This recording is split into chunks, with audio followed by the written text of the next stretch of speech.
Assalamualaikum warahmatullahi wabarakatuh teman-teman. Jumpa lagi bersama saya Anton. Di video ini kita masih membahas soal P3K keperawatan. Langsung saja kita ke soal yang pertama. Perawat anestesi memberikan obat yang salah buvanespinal dengan asam tranexamat sehingga mengakibatkan pasien meninggal dunia. Hal ini termasuk dalam insiden A. Kejadian tidak diharapkan, B. Kejadian nyaris cedera, C. Kejadian potensial cedera, atau D. Kejadian sentinel. Jawabannya adalah yang D. Kejadian sentinel. Kejadian sentinel adalah suatu kejadian tidak diharapkan yang dapat mengakibatkan kematian atau cedera serius. Kemudian kalau kejadian tidak diharapkan adalah merupakan insiden yang mengakibatkan cedera pada pasien.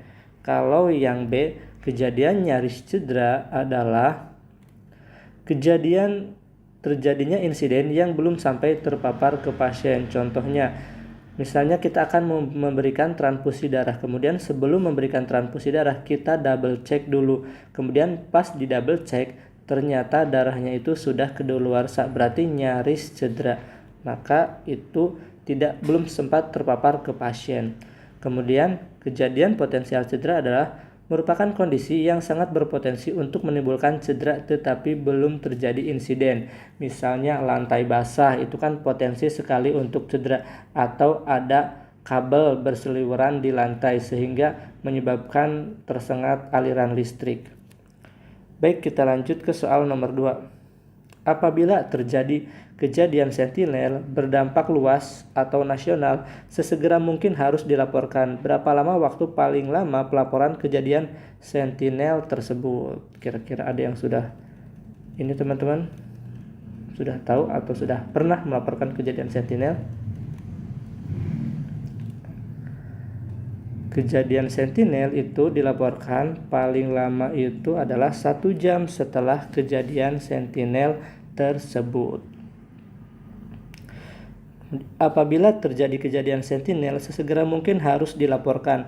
Apa saja yang tidak terkait dengan pelaporan kejadian sentinel tersebut? Nah, pelaporan sentinel paling sedikit memuat lokasi kejadian, kronologis kejadian, berarti ini masuk ya. Waktu kejadian juga masuk. Kemudian akibat kejadian, ya, ini waktu kejadian masuk ya. Dan jumlah pasien yang mengalami kematian atau cedera berat akibat kejadian sentinel. Maka yang tidak termasuk adalah riwayat penyakit sebelumnya, yang D. Soal nomor 4. Nyonya Rini usia 36 tahun setelah dilakukan skin test ternyata alergi penisilin. Maka manajemen safety yang dilakukan perawat adalah A. Tidak memberikan obat antibiotik apapun, B. Memasang gelang merah untuk alergi, C. Mencuci tangan untuk mengurangi alergi, atau D. Melibatkan keluarga dalam pemberian pengobatan. Ya, jawabannya adalah memasang gelang merah untuk alergi. Jadi gelang itu ada beberapa jenis ya. Ada gelang kuning untuk risiko jatuh.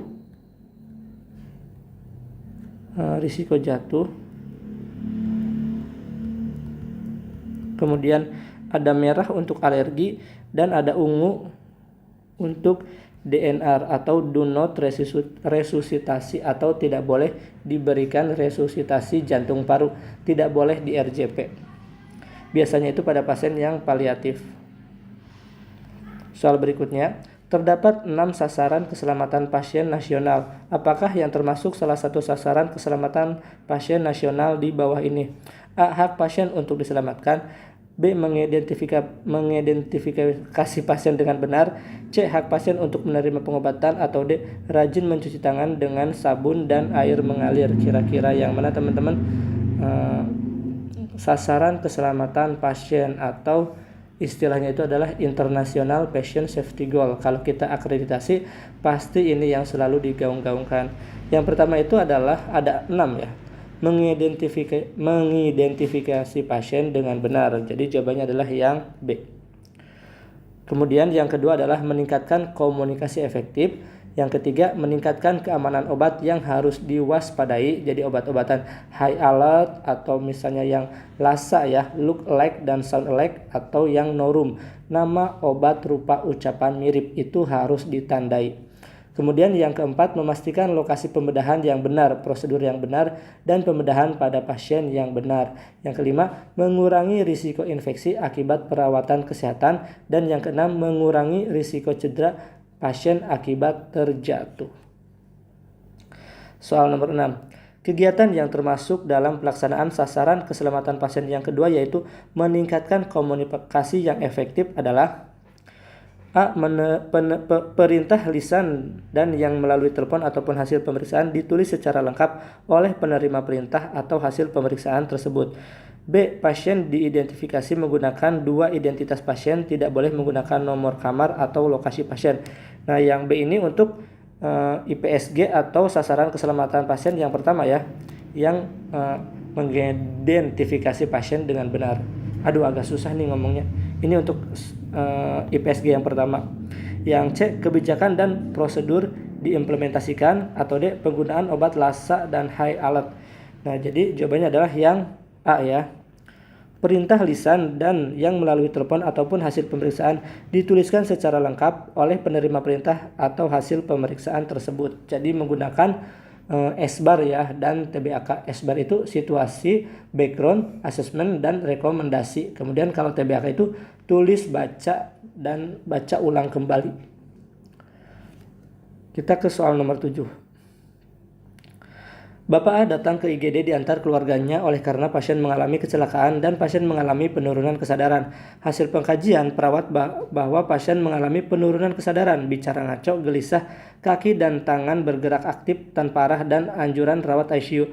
Apakah selanjutnya asesmen patient safety yang perlu dilakukan kepada Bapak A adalah A. Menjelaskan kepada keluarga dan menyuntikkan obat penenang. B. Meminta keluarga untuk mendampingi pasien karena gelisah. D. Proses asesmen awal risiko pasien jatuh dan memasang gelang kuning sebagai pasien risiko jatuh. Atau D. Melaporkan kepada DPJP kondisi pasien saat ini. Jadi jawabannya adalah untuk patient safety. Ini kan asesmennya asesmen patient safety, yaitu memasang atau mengkaji risiko jatuh pasien dan memasang gelang kuning sebagai pasien risiko jatuh. Ini pasien risiko jatuh ya teman-teman. Ada penurunan kesadaran, kemudian ada gelisah, kaki dan tangan bergerak aktif tanpa arah. Soal nomor 8. Di bawah ini tindakan yang benar mengenai tepat prosedur, tepat lokasi, dan tepat pasien pada pasien prabedah adalah A. Menjelaskan hasil USG kepada keluarga pasien. B. Mendekatkan nurse call di tempat tidur pasien. Atau C. Memberikan tanda yang akan dilakukan pada daerah yang akan dilakukan tindakan. Dan terakhir yang D. Mencuci tangan. Kira-kira yang mana teman-teman? Jawabannya adalah yang C. Nah, memberikan tanda yang akan dilakukan pada daerah yang akan dilakukan tindakan. Apalagi misalnya daerahnya yang ada dua ya, seperti tangan dua, atau misalnya telinga kita itu ada dua, jadi ada kaki juga dua. Kalau di gigi kan ada banyak, jangan sampai salah cabut gigi juga.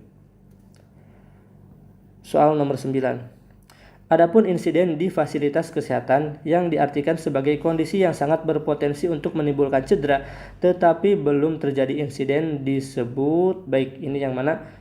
Cukup gampang ya, karena di soalnya itu ada kata-kata potensial cedera. Jadi ini ada potensi ya, di sini ada potensi. Jadi jawabannya adalah yang A, kondisi potensial cedera ya. Oke, KPC. Kalau kejadian nyaris cedera itu belum sempat terpapar ke pasien. Misalnya kalau tadi kan di soal yang pertama saya mencontohkan akan memberikan darah. Ini misalnya akan memberikan obat, ternyata misalnya saya double check dengan rekan saya, ini pasien A mau diberikan obat dexamethasone, kemudian dicek ulang, oh ini tidak diberikan dexamethasone tapi sudah di stop tadi pagi, berarti itu kan nyaris cedera gitu kan. Kemudian kejadian tidak cedera, kalau kejadian tidak cedera itu sudah terpapar ke pasien tapi tidak menimbulkan cedera. Kalau kejadian tidak diharapkan, jadi sudah terpapar ke pasien dan mengakibatkan cedera pada pasien. Soal nomor 10 atau nomor terakhir kayaknya ini. Salah satu insiden di fasilitas kesehatan adalah kejadian tidak cedera. Yang dimaksud dengan kejadian tidak cedera adalah kondisi yang sangat berpotensi untuk menimbulkan cedera tetapi belum terjadi insiden. Ini adalah KPC ya. Potensial cedera. Terjadinya insiden yang belum sampai terpapar ke pasien. Ini nyaris cedera ya, karena belum terpapar. Jadi KNC, kejadian nyaris cedera. Merupakan insiden yang mengakibatkan cedera kepada pasien. Ini adalah KTD, kejadian tidak diharapkan. Yang D, insiden yang sudah terpapar ke pasien tetapi tidak timbul cedera. Ya, jawabannya adalah yang D. Jadi ini kejadian cedera, tidak timbul cedera. Ya, baik teman-teman, itu saja yang bisa saya sampaikan pada siang ini. Di sini siang sih, tapi barangkali teman-teman bukannya bisa pagi atau malam atau sore. Kita bertemu lagi di video selanjutnya. Semoga bermanfaat, dan yang bagi mau ujian P3K, jangan lelah untuk belajar ya. Jadi sedikit perubahan atau peningkatan setiap hari maka akan mendekatkan kita pada tujuan kita. Saya pamit. Wassalamualaikum warahmatullahi wabarakatuh.